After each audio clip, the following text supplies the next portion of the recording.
Gloire à Dieu.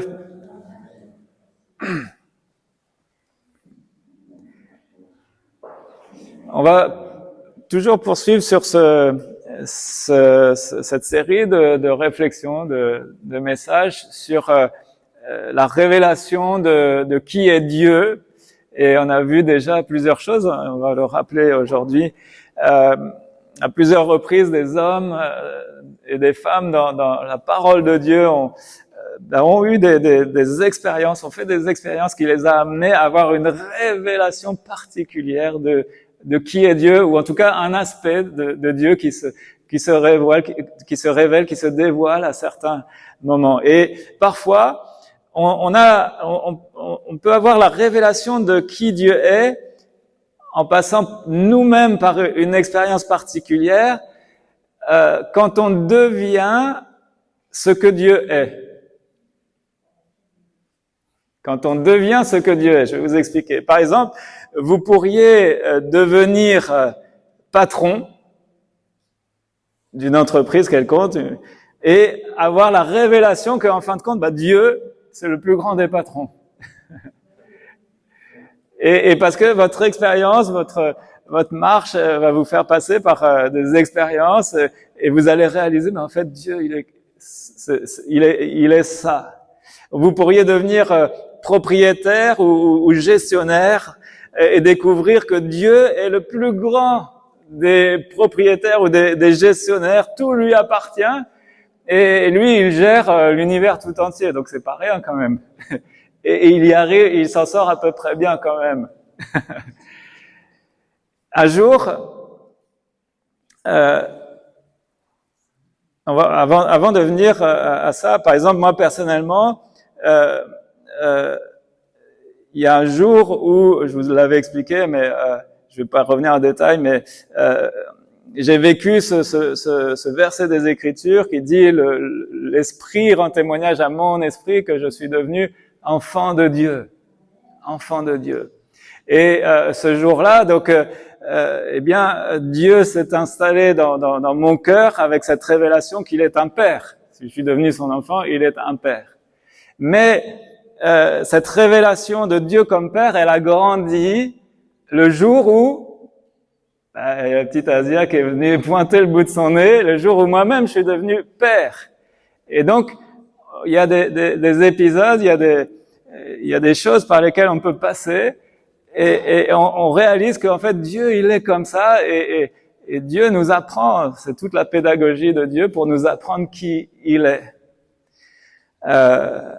Quand on se marie, on découvre Dieu dans cette dimension de la relation d'amour. Vous savez que Dieu compare l'Église à son épouse, à sa fiancée. Et donc, il y a toute cette dimension de l'amour et on apprend, on a une révélation plus grande de son amour quand, on rentre aussi dans ces aspects de la dimension amoureuse dans le cadre du couple, du mariage, etc. Un jour, il y a eu donc un homme de Dieu. Si je vous dis son nom, vous allez tout de suite comprendre. Il a eu une merveilleuse, extraordinaire révélation de qui Dieu est. Et si je vous dis son nom, vous allez tout de suite deviner quelle a été cette révélation. Cet homme, c'est David. Alors selon vous, quelle est la révélation de Dieu que David a eue? Il était lui-même ça et il découvre que Dieu est ça. Le roi, oui, mais c'est pas ça qu'on va voir aujourd'hui. Roi, voilà, le berger. Et David, effectivement, il va devenir roi et il va comprendre ce que c'est que Dieu en tant que roi des rois, Seigneur des seigneurs, mais avant ça, David, il a été berger. Et parce qu'il a été berger, un jour, je sais pas comment ça s'est passé, mais un jour, il a eu cette révélation que Dieu, il est ce berger-là, ce berger extraordinaire, ce berger parfait. Et parce qu'il a eu cette révélation-là, il va écrire, vous connaissez quel psaume? Le psaume 23, le psaume 23, qui est probablement l'un des psaumes les plus connus. C'est une merveille de poésie orientale, c'est un chef-d'œuvre. Et il a écrit donc ce psaume 23 qu'on va lire ensemble. Et il y a un théologien, un vieux théologien d'autrefois, j'ai pas son nom, il a dit « Béni soit le jour où le psaume 23 naquit ». Béni soit le jour où le psaume 23 naquit. Alors c'est l'un des poèmes les plus aimés de toute la littérature. Et on lit ensemble donc le psaume 23, un chant, un cantique de David. Voilà ce qu'il dit. Et je voudrais qu'on lise vraiment ces paroles de tout notre cœur et qu'on demande à Dieu, révèle-toi, j'ai soif tu te révèles à moi ce matin encore plus. Et que dans mon cœur soit déposée cette révélation, non pas une connaissance, oui, je sais, l'Éternel est mon berger. Mais non, une révélation de ce que ça signifie et que ce soit ancré dans nos cœurs. L'Éternel est mon berger. Je ne manquerai de rien. Il me fait reposer dans de verts pâturages. Il me dirige près des eaux paisibles. Il restaure mon âme. Il me conduit dans les sentiers de la justice à cause de son nom. Quand je marche dans la vallée de l'ombre de la mort, je ne crains aucun mal, car tu es avec moi. Ta houlette et ton bâton me rassurent. Tu dresses devant moi une table en face de mes adversaires. Tu oins d'huile ma tête et ma coupe déborde. Oui, le bonheur et la grâce m'accompagneront tous les jours de ma vie et jusqu'à la fin de mes jours, j'habiterai dans la maison de l'Éternel. Amen. Amen. Alors, on va brosser un peu ce tableau, ce psaume. On va pas en faire une étude complète et approfondie. Il y a tellement de choses, il y a des livres et des livres qui ont été écrits sur ce psaume. Mais on va essayer d'en retirer quelques bonnes choses pour nous ce matin. Première chose que je voudrais vous poser comme question, d'après vous, quel est le mot le plus important de ce psaume?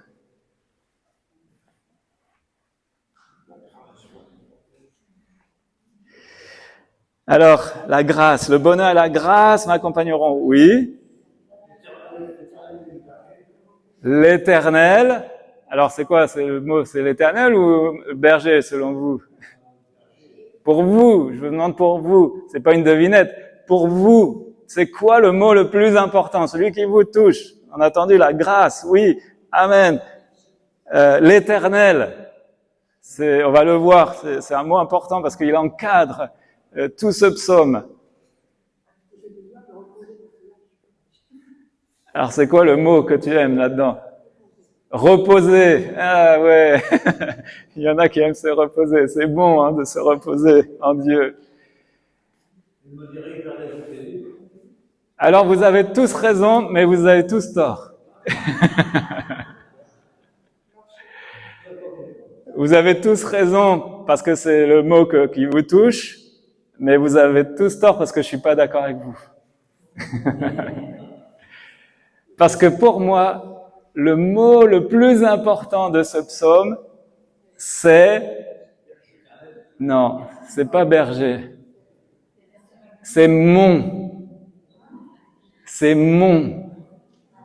L'Éternel est mon berger. Et voyez-vous, ce psaume, malgré sa popularité extraordinaire, sa popularité universelle, ce psaume ne s'applique pas à tout le monde. Ce psaume, seuls peuvent se l'approprier ceux qui peuvent dire l'Éternel est mon berger.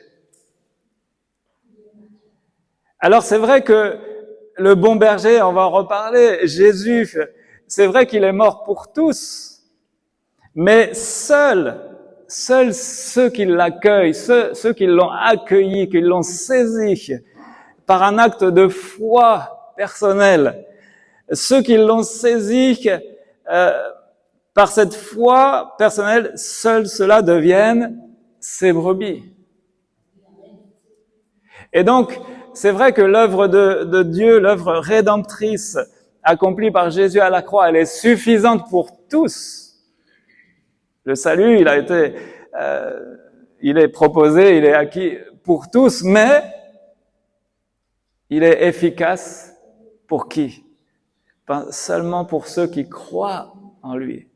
Seulement pour ceux qui ont non seulement saisi par la foi pour eux la grâce et le pardon, alléluia, mais qui ont fait de Jésus leur Seigneur, leur Maître, leur berger. Et pour moi, c'est le mot-clé de tout ce psaume. C'est un petit mot peut-être, mais combien il a d'importance ce mot. L'Éternel est mon berger. Et je prie, j'espère de tout mon cœur que tout le monde ici dans ce lieu peut prononcer ces paroles. L'Éternel est mon berger parce que vous avez fait de Jésus le sauveur de votre âme, le libérateur, celui en qui vous avez saisi la grâce, le pardon, la réconciliation avec Dieu, celui en qui vous avez trouvé la vie éternelle, la vie en abondance. Et quelle vie extraordinaire est décrite aussi dans ce psaume, on va y revenir, mais ce psaume ne s'adresse pas à tout le monde. Et j'espère, et si ce n'est pas le cas, eh bien, on va s'arrêter juste 2 minutes, on va prier là tout de suite. Et dans votre cœur, vous pouvez juste demander, Seigneur, deviens mon berger, Seigneur. Deviens mon berger, parce que je veux que ce qu'on a lu dans ce passage, je veux que ce soit pour moi. Alors je veux te suivre. On peut prier juste, mais en quelques mots dans vos cœurs, mais de tout cœur, en toute sincérité, en toute honnêteté, que vous puissiez faire cette prière. Voilà, Seigneur, ensemble, je veux te dire, sois réellement mon berger, celui qui me conduit, celui de qui je suis la brebis aimée, rachetée et sauvée. Ô Seigneur, je te prie de faire ton œuvre dans les cœurs, dans les vies ce matin pour que tout ce qu'on va partager, ce soit des réalités dans le cœur de chacun. Pas seulement une connaissance théorique, mais que ça prenne place, que ce soit la réalité, le fruit de ton salut dans nos vies, parce que tu es devenu le sauveur de notre âme, parce qu'on a mis notre foi en toi, notre confiance dans celui qui nous a rachetés au prix de sa vie, au prix du sang qui a coulé.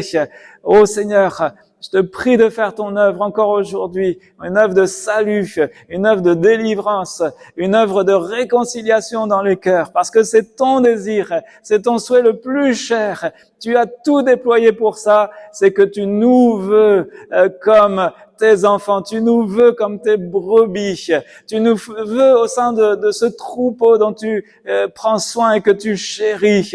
Alors oui, Seigneur, je te prie pour qu'aucun de nous dans ce lieu ne soit excepté, exclu de ces réalités.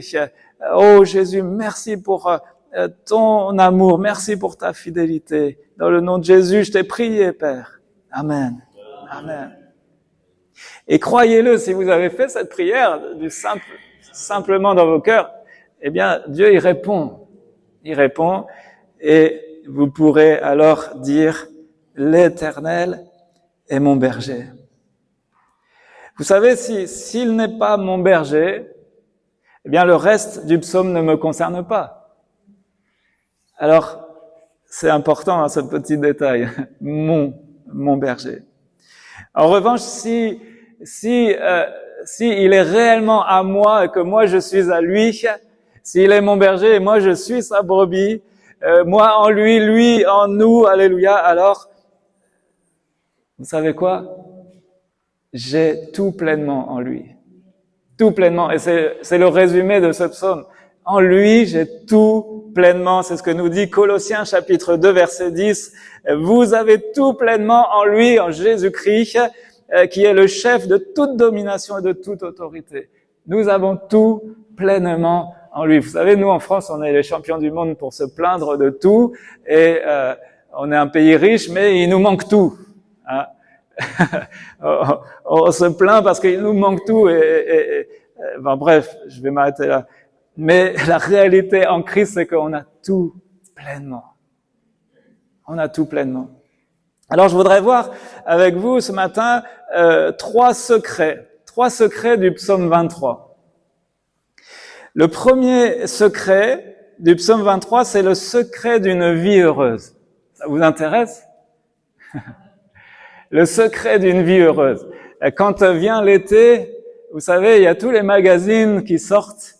Et puis là, dans les magazines, il y a tous ces petits tests pour, vous savez, les tests de personnalité, les petits tests, tout ça, puis qui promettent, voilà, faites le test pour avoir une vie heureuse, avoir une vie épanouie et tout ça. Et donc les gens, ils cherchent le bonheur dans tout et n'importe quoi. Mais ici, dans ce psaume, il y a réellement la clé, le secret d'une vie heureuse. Et cette vie heureuse, c'est quoi? Eh bien, une vie heureuse, elle consiste à avoir tous ses besoins satisfaits. Quand tous nos besoins, non pas nos caprices, attention, mais nos besoins sont satisfaits, eh bien, on est heureux. Quand nos besoins sont satisfaits, on n'a pas lieu de se plaindre. Et on a besoin, donc je pense, de réaliser que en Christ, on a tout pleinement. L'Éternel est mon berger, je ne manquerai de rien. Je ne manquerai de rien. Et dans ce psaume est décliné différents domaines dans lesquels je ne manquerai de rien. Premier aspect, je ne manquerai pas de nourriture, ni pour mon âme, ni pour mon corps. Pourquoi? Parce que il me fait reposer dans de verts pâturages. Donc pour la brebis, les verts pâturages, eh bien c'est l'abondance, c'est de la nourriture en abondance, et la brebis ne souffre d'aucun manque. Donc je ne manquerai de nourriture, ni pour mon âme, ni pour mon corps. Je ne manquerai de rien. Et vous savez à quoi ça fait écho, ça? Eh bien, ça fait écho à quelque chose qu'on a vu tout récemment. David, dans ce psaume, j'ai réalisé ça en préparant ce message, mais dans ce psaume, il a en fait toutes les révélations successives qu'on a vues de qui Dieu est. Ça fait écho à Yahvé Jireh, l'Éternel pourvoira. Donc non seulement David, il dit l'Éternel est mon berger, j'ai oublié de dire, c'est Yahvé Raha, l'Éternel est mon berger. Voilà la révélation que David a eue. Il réalise que lui, il a été berger, il sait ce que c'est, il sait ce que ça signifie. Et il réalise, bien, l'Éternel, le Dieu des cieux, mon Créateur, il est ce berger. Yahvé Raha. Et il dit, parce qu'il est mon berger, eh bien, première clé, je ne manquerai de rien. Je ne manquerai de rien. Et on l'a vu, Dieu, il se révèle comme étant l'Éternel qui pourvoira. Yahvé Jireh. Il nous fait reposer dans de verts pâturages. Donc, merci Seigneur, parce qu'il pourvoit tous nos besoins. J'aime ce verset. Tous nos besoins selon l'infinie richesse de sa grâce. C'est pas les Jeff Bezos ou les noms m'échappent. Enfin bref, les grands patrons des GAFAM, les plus grandes entreprises au monde, c'est pas eux les plus riches. C'est nous qui sommes enfants de Dieu. Alors s'ils sont enfants de Dieu en plus, alléluia, merci pour eux. Mais nous, on a tout pleinement et on s'en rend pas compte. Et moi, le premier, combien on a cette propension, cette facilité à se plaindre de tout et de rien. Alors qu'on a tout, mais tout en Jésus. Donc, je ne manquerai de rien, je ne manquerai ni de nourriture pour mon âme, ni de nourriture pour mon corps, parce que il me fait reposer dans de verts pâturages. Parce que l'Éternel, il est mon berger, mais il est aussi l'Éternel qui pourvoira. Alléluia. Je ne manquerai pas non plus d'eau. Et l'eau, ici, il dit, il me dirige près des eaux paisibles. Et en fait, l'eau dont il est parlé ici, c'est la paix. La paix. Je ne manquerai pas de paix en Jésus-Christ. Et ça fait pas écho à quelque chose, dites-moi? Yahvé Shalom. Yahvé Shalom. Il est l'éternelle paix. L'éternel ma paix. Donc, il est la source de toute paix, de cette tranquillité d'esprit, de cette paix, ce repos de l'âme. Il y en a, ça carbure à 100 000 là-dedans. Et ce qui carbure, c'est les soucis, ils ruminent en fait les problématiques de toutes sortes. On en a tous des problématiques. Tous, sans exception. C'est des défis au travail, c'est des gestions de vie, c'est la gestion de la maison, c'est la gestion des finances, et on a tous des choses à gérer. C'est normal. Mais le problème, c'est quand les soucis sont permanents dans la tête et que ça tourne en boucle et qu'on ne se défait pas de cela. L'Éternel, il nous dit pas inquiétez-vous sans cesse. Le Seigneur nous dit ne vous inquiétez de rien. Comment c'est possible? Si dans notre cœur règne celui qui est l'Éternel ma paix, celui qui est Yahvé Shalom, celui qui est l'Éternel mon berger et qui me dirige près des eaux paisibles. En Dieu, je vais pouvoir aller me réfugier et trouver des eaux comme des eaux paisibles, des choses qui vont apaiser mon âme, quelque chose qui va désaltérer mon âme, et au lieu de ressasser des soucis en boucle dans mon cœur, dans ma tête, eh bien c'est la paix de Dieu qui surpasse toute intelligence qui va prendre place. La paix de Dieu qui surpasse toute compréhension ou toute circonstance qui va prendre la place. Et là, il peut y avoir, comme j'avais dit la semaine dernière, on peut être appelé à aller même à la guerre, comme ça s'est produit pour Gédéon, et être en paix. Gédéon qui a cette extraordinaire révélation, Yahvé Shalom.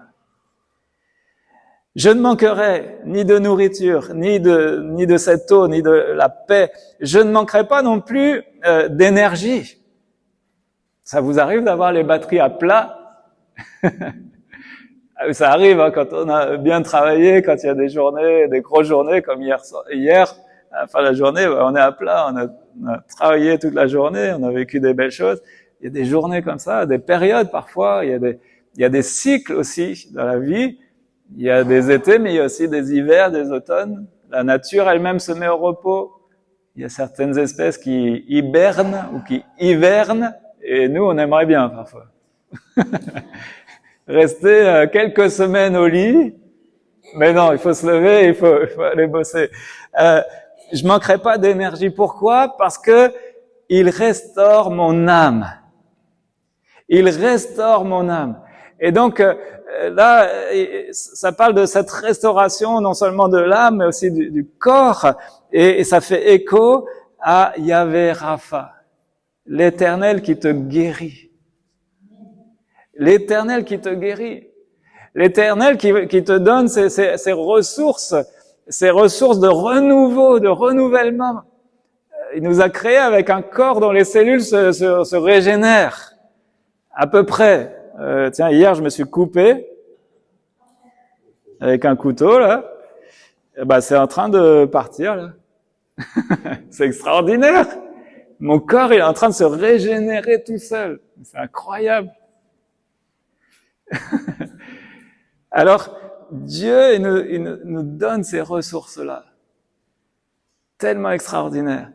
Je ne manquerai pas d'énergie. Il restaure mon âme.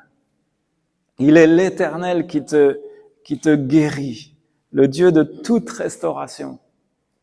Alléluia quand même. Je manquerai ni de nourriture, ni d'eau. Je manquerai pas d'énergie ou de restauration. Et je ne serai pas privé non plus de conseils et de directives morales, car il me conduit dans les sentiers de la justice à cause de mon nom,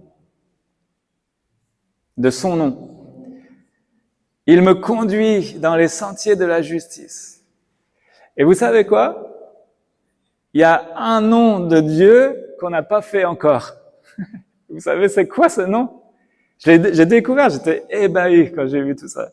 Le prochain nom, allez, je vous le donne, tant pis, je spoil la prochaine, le prochain message, c'est Yahvé Tzidkenu, l'Éternel notre justice. Et dans ce psaume, c'est incroyable. David, il a la révélation de tout ce que Dieu est. Il me conduit dans les sentiers de la justice. Ah, il est l'Éternel notre justice. Alors, je vais pas le développer maintenant, puisque je le développerai une prochaine fois, mais il est celui qui nous conduit dans ce qui est juste, bon, droit, agréable. Alléluia. Donc ça, c'est la première, le premier secret, le secret d'une vie heureuse. Si tu veux une vie heureuse, eh bien, fais de l'Éternel ton berger. Alléluia. Et tu ne manqueras jamais de rien. De rien. Et même si, attention, parce que faut équilibrer certaines choses, les ressources que Dieu nous promet de ne rien manquer, c'est les ressources avant tout spirituelles. Et parfois, nous, on a un regard seulement temporel, on a un regard seulement terrestre, alors que lui, le Seigneur, il a en vue la vie éternelle, la vie en abondance. Et donc, dans ces ressources-là, on ne manquera jamais de rien. Quand bien même je serai dans la disette ici-bas, je ne manquerai de rien. Parce que Dieu nous donne des ressources surnaturelles, des ressources qui sont spirituelles. Et vient bientôt le jour où on sera face à face avec lui, et là on entrera dans cette dimension de l'éternité où plus jamais on manquera de rien. Alléluia. Ça c'est le secret, un des premiers secrets. Donc le premier secret là dans ce psaume 23, le secret d'une vie heureuse. Je ne manquerai de rien. Tous mes besoins, tous vos besoins seront comblés, satisfaits en Jésus qui est le bon berger. Alléluia. Deuxième secret, c'est le secret, on a vu le secret d'une vie heureuse, c'est aussi le secret d'une mort heureuse. Le secret d'une mort heureuse. Parce que quand on a l'Éternel comme berger, toute crainte disparaît. Quand je marche dans la vallée de l'ombre de la mort, je ne crains aucun mal. Pourquoi? Car tu es avec moi. Tu es avec moi. Et donc, on n'a pas à redouter la mort. Dans la vallée de l'ombre de la mort, on n'a aucune raison de crainte. Pourquoi? Parce que le berger est avec nous. Nous savons, nous qui sommes enfants de Dieu, nous qui sommes ses disciples rachetés, eh bien, on ne craint plus la mort, celle qu'on appelle la reine des épouvantements. On ne craint plus cette échéance-là. Pourquoi? Parce qu'on a une espérance qui est glorieuse. On a saisi la vie éternelle en Jésus-Christ. Et donc, on sait que la mort n'est qu'un passage et nous ouvre les portes là sur le ciel, sur l'éternité. Et donc, on n'a rien à craindre dans ce passage-là de la vallée de l'ombre de la mort. Pourquoi? Parce que Jésus est avec nous, parce que le berger est avec nous. Et vous savez que littéralement Jésus a été plongé pour nous dans la mort, en se donnant, en se livrant à la croix. Et on sait qu'il en est ressorti triomphant, glorieusement ressuscité. Alléluia. Donc littéralement Jésus, lui, il a été plongé pour nous, plongé à notre place dans la mort. Et vous savez que quand on prend le baptême, eh bien, Jésus, lui, s'est identifié à nous dans notre mort spirituelle et il a accepté de mourir pour nous.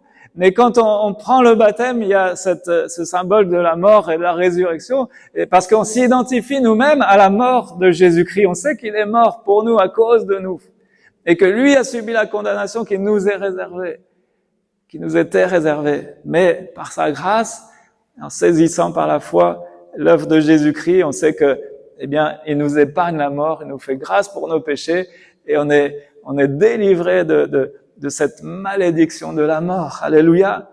Donc Jésus, lui, on n'a rien à craindre parce qu'il est avec nous dans ce cheminement-là.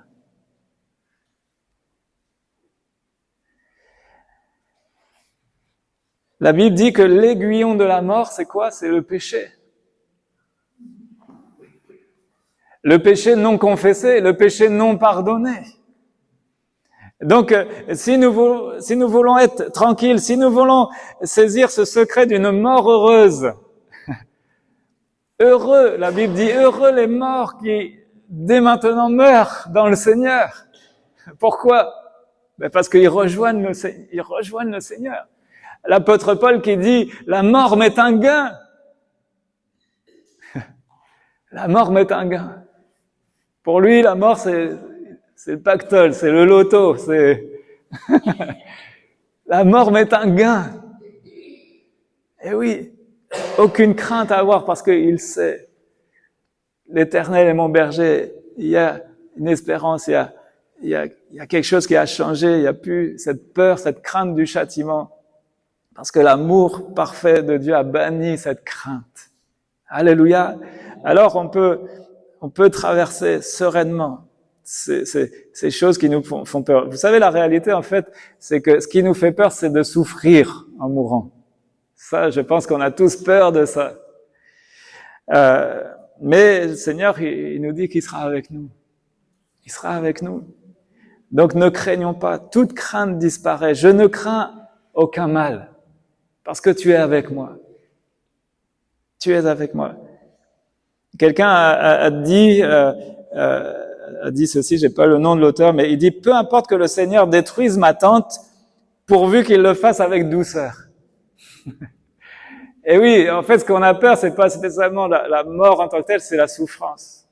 Et je pense qu'il y a aucun de nous qui avons envie de souffrir. Alors, on ne sait pas de quelle mort on mourra, mais le Seigneur, il est avec nous. Alléluia. Alors, l'aiguillon de la mort, c'est le péché. Mais Christ, il a ôté. En Christ, il a le pouvoir d'ôter cet aiguillon de la mort. Pour tous ceux qui croient en lui, pour tous ceux qui mettent leur foi, leur confiance dans le Seigneur. Et il pardonne, il éloigne alors notre péché. La Bible nous donne même cette image que nos péchés sont jetés au fond de la mer, c'est-à-dire que voilà, tout est oublié, pardonné, il n'y a plus aucun péché passé que Dieu va remettre à la surface pour nous accuser. Non, l'acte dont les ordonnances nous condamnaient est effacé. Alléluia. Donc, le moyen, et vous l'avez certainement entendu des milliers de fois, mais le seul moyen d'échapper à la mort spirituelle, la perdition, eh bien, c'est de faire confiance à Jésus. Parce que Jésus a vaincu la mort. Parce que le berger nous a devancés dans cette vallée ténébreuse de la mort. Et maintenant que, si nous, on est amené à y être, à y cheminer, eh bien, il est avec nous. Et on n'a pas de crainte à avoir. La pire chose que la mort puisse nous faire est en réalité la meilleure qui puisse nous arriver. Il n'y a que les chrétiens pour dire ça.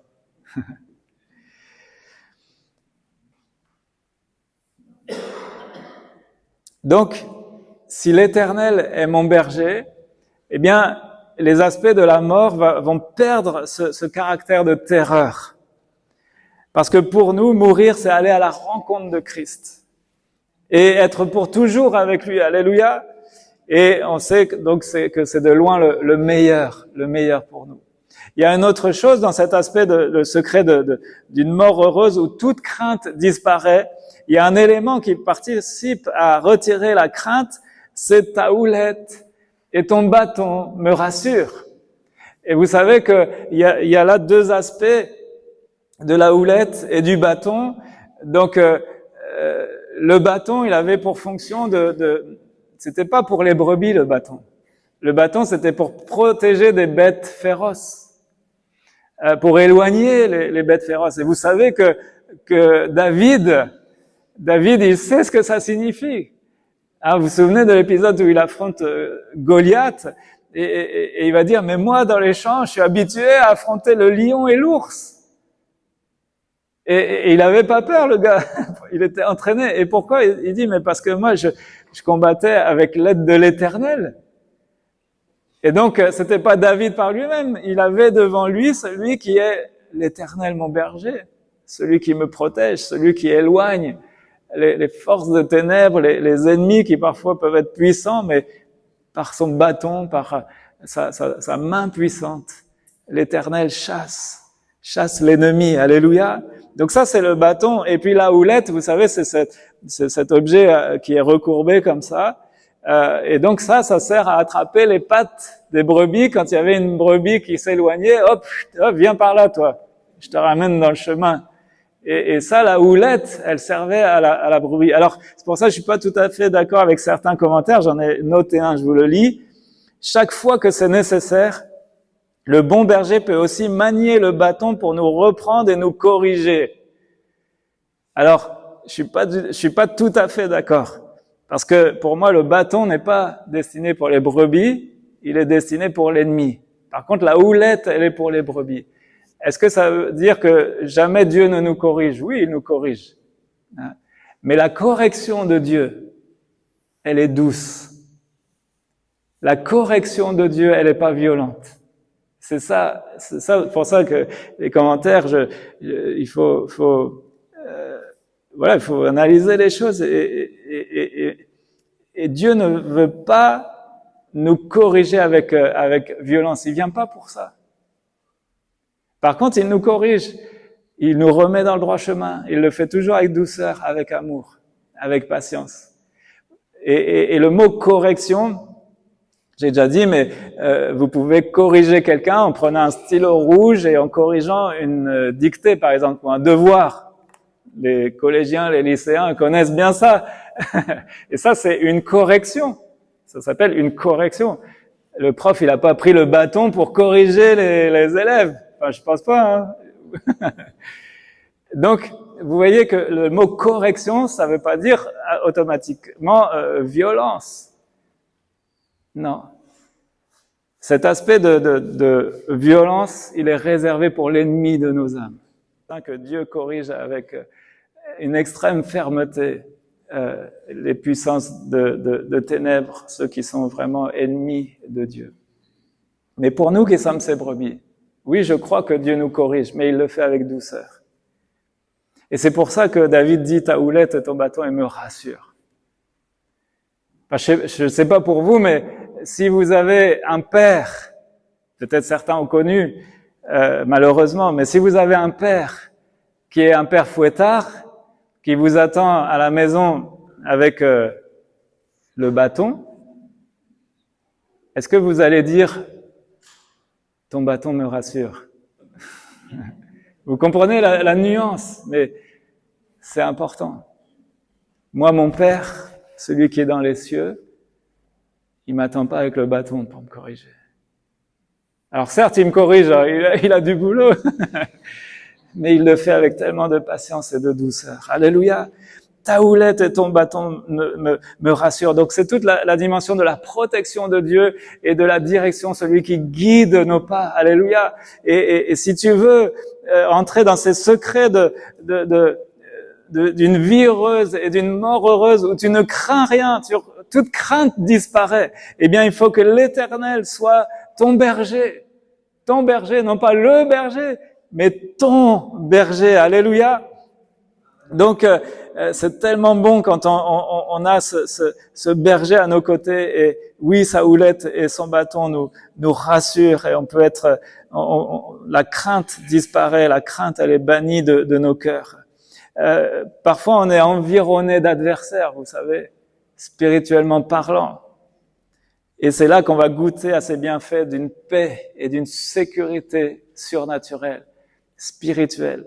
C'est dans Ézéchiel 34, verset 12, où c'est Dieu qui parle, et il dit tout comme un berger part à la recherche de son troupeau quand il se trouve au milieu de ses brebis et qu'elles sont dispersées, je veillerai sur mes brebis et je les arracherai de tous les endroits où elles ont été éparpillées un jour de ténèbres et d'obscurité.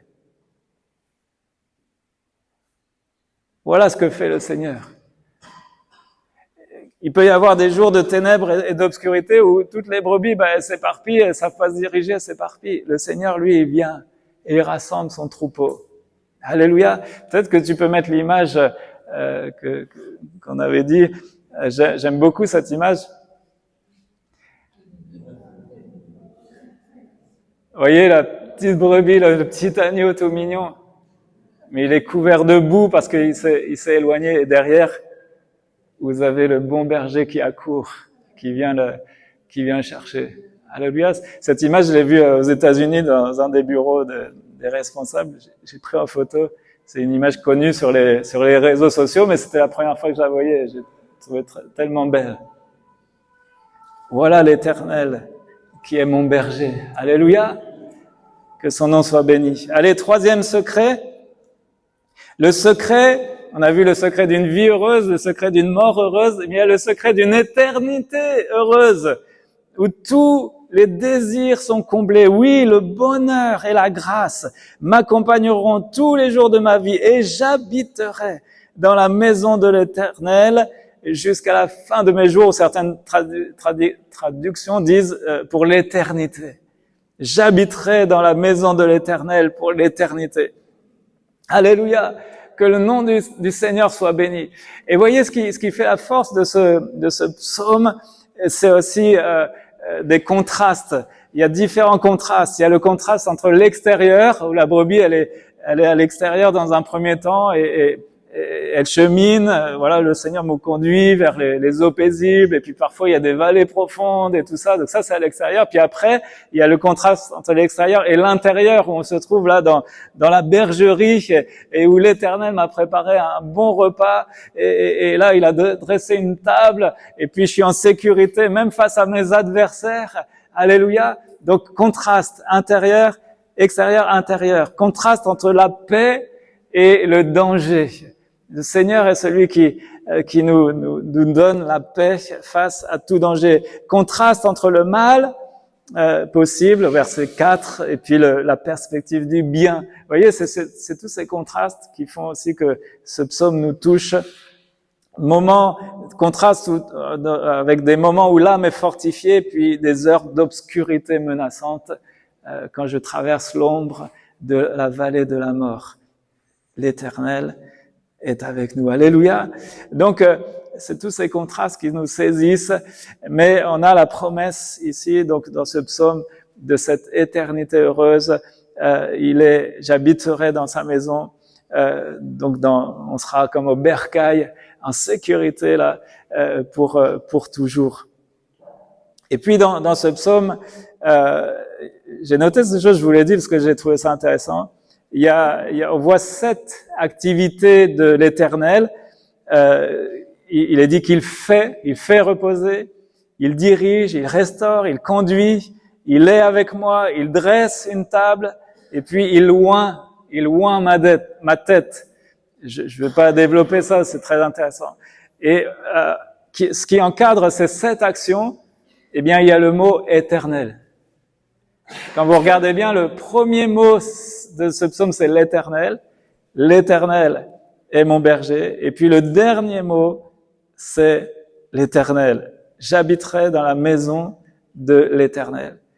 Donc on voit que tout cela dépend de la présence de l'Éternel. Si nous voulons toutes ces choses, il faut que l'Éternel soit le centre de nos vies.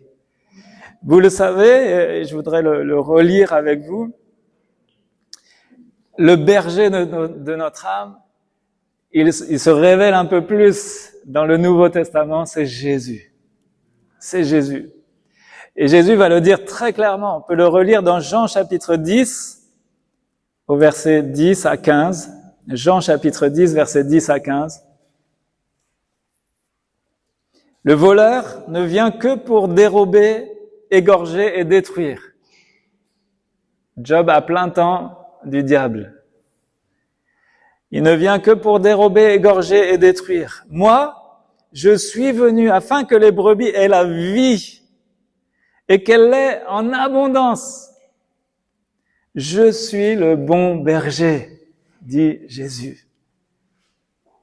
Et il précise, Le bon berger donne sa vie pour ses brebis.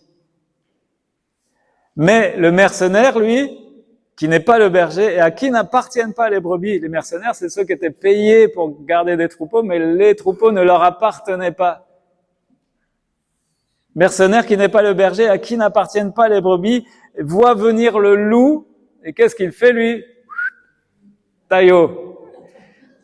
Abandonne les brebis, prend la fuite, et le loup les ravit et les disperse. Le mercenaire s'enfuit parce qu'il est mercenaire et qu'il ne se met point en peine des brebis. Jésus dit, je suis le bon berger. Il répète une deuxième fois.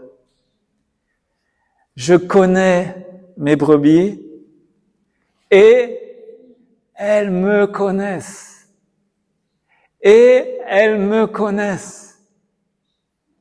Et comme le Père me connaît et comme je connais le Père, et je donne ma vie pour mes brebis. Et c'est en lui, Jésus, que nous pouvons vivre toutes ces promesses et ces réalités spirituelles du psaume 23.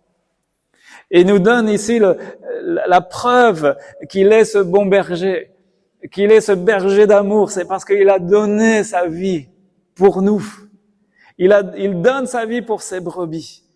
Et puis, j'ai insisté là-dessus, c'est tellement important.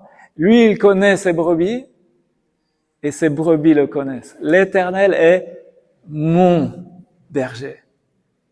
Si nous voulons jouir de ces bénédictions, de sa direction, de sa provision, de tous les attributs là d'un bon berger, eh bien, nous devons connaître le Seigneur. Est-ce que tu connais Jésus? Est-ce que nous connaissons notre Seigneur? Et vous savez, il y a qu'un seul moyen pour le connaître. C'est dans la parole de Dieu. C'est là où il se fait connaître. C'est là où il se révèle à nous. C'est là où il nous a donné tant de bons conseils, de directives. C'est là où il y a cette nourriture pour notre âme. Et c'est le seul moyen de le connaître réellement et en profondeur. C'est le moyen qu'il a donné à tous. Alléluia. J'ai expliqué à quelqu'un récemment, je prends 2 secondes pour expliquer ça. J'ai expliqué à cette personne, voyez-vous, si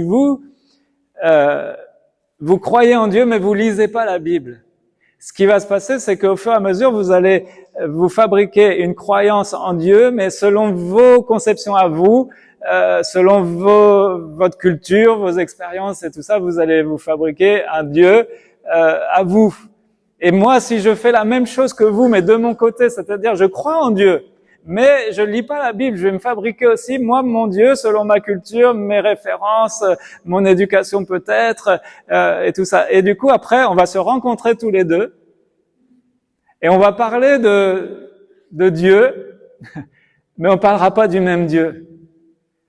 Parce qu'on se sera fabriqué chacun un Dieu à notre image. Et Dieu, pour éviter cela, il nous donne sa parole. Il se révèle à nous dans sa parole. Il peut se révéler à nous d'autres aspects, d'autres manières, une vision, un songe et tout ça, mais avant tout, c'est un souci d'équité chez Dieu, hein. Il nous a donné sa parole, c'est la même pour tous. Un songe, une révélation, ça peut être sujet à interprétation. La parole, bon, il y a une bonne base que, voilà, on va pas discuter. Certaines choses se discutent, hein. Mais, voilà. Donc, est-ce que vous connaissez Jésus? L'Éternel, il connaît ses brebis, et il sait que ce sont ceux qui le connaissent qui sont réellement ses brebis. Je vous encourage tellement à lire sa parole, à vous plonger les regards dans les Écritures pour découvrir qui est ce merveilleux Jésus, ce merveilleux Sauveur, ce merveilleux berger. Alors, je termine. Comment Jésus est-il devenu notre berger? Est-ce que vous le savez? Parce que c'est écrit dans les Écritures. Comment Jésus est-il devenu notre berger? Oui. Il nous a choisis, oui. Alors on va le lire, la réponse elle est écrite dans Hébreux chapitre 13 au verset 20. Hébreux 13 au verset 20. Où il est dit, Hébreux 13 verset 20, on va le lire ensemble. Le Dieu de la paix, l'Éternel Shalom, le Dieu de la paix, qui a ramené d'entre les morts le grand pasteur des brebis, le grand berger des brebis, par le sang d'une alliance éternelle, notre Seigneur Jésus. Dans la version second 21, le Dieu de la paix a ramené d'entre les morts notre Seigneur Jésus, devenu le grand berger des brebis, grâce au sang d'une alliance éternelle.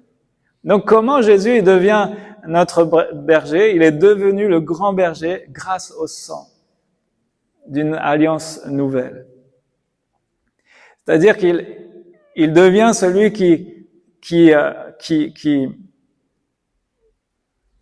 conduit, qui nous dirige, qui est ce protecteur.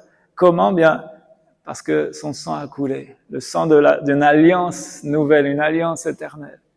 Et donc avec nous, Dieu veut sceller cette alliance.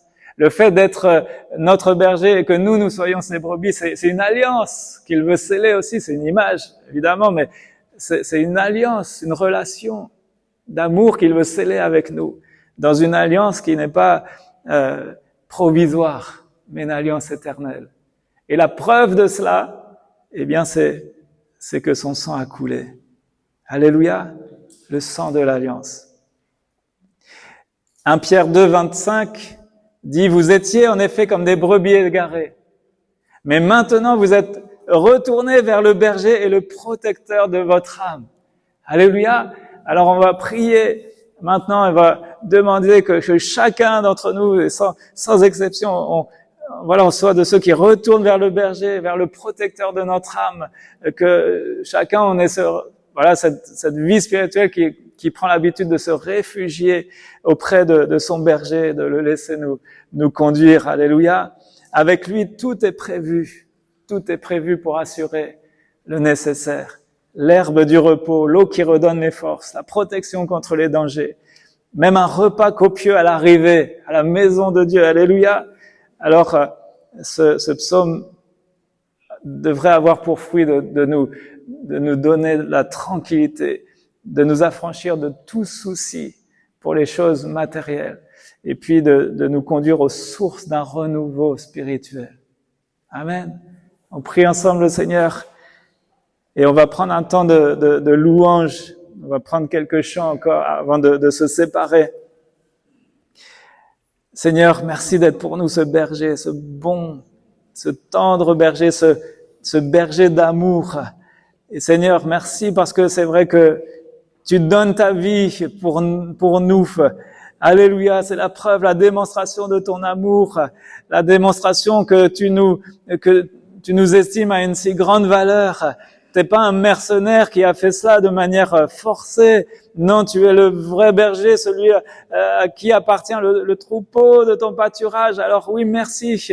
Et je te prie pour que on prenne conscience, chacun pour notre part, que tu es l'Éternel, mon berger, que on ait cette dimension de cette relation avec toi, de confiance, de foi, de nous laisser conduire par notre berger, de nous laisser diriger là où tu le désires. Même quand on passe par des vallées, avec cette assurance que tu nous conduis, que tu nous diriges vers ce qu'il y a de meilleur. On veut que tu sois celui qui pourvoit aussi à toute notre nourriture. Ces prés d'herbes vertes qui symbolisent cette nourriture que tu veux aussi pour notre corps, mais pour notre âme surtout. Alors oui, merci parce que tu désires désaltérer nos cœurs. Tu es celui qui désire nous rassasier de toutes tes bénédictions. Alléluia. Et la première de ces bénédictions, c'est ton salut. C'est ta grâce, c'est la vie éternelle. On n'a aucune crainte face à la mort parce que Jésus nous a affranchis, Jésus nous a libérés du péché, Jésus nous a fait passer des ténèbres à la lumière, Jésus nous a fait passer de la mort à la vie. Oh Jésus, fais ton œuvre maintenant pour que chacun, qu'il n'y ait aucune âme dans ce lieu qui soit en dehors de ce troupeau et qui saisisse la vie éternelle en ton nom. Oh Seigneur, alors qu'on va chanter, alors qu'on va célébrer ton nom encore, célébrer celui qui est notre berger, je te prie, de venir faire ton œuvre aussi par le Saint-Esprit. Alléluia. Viens te révéler à nos cœurs, viens réjouir nos cœurs en ta présence. Alléluia.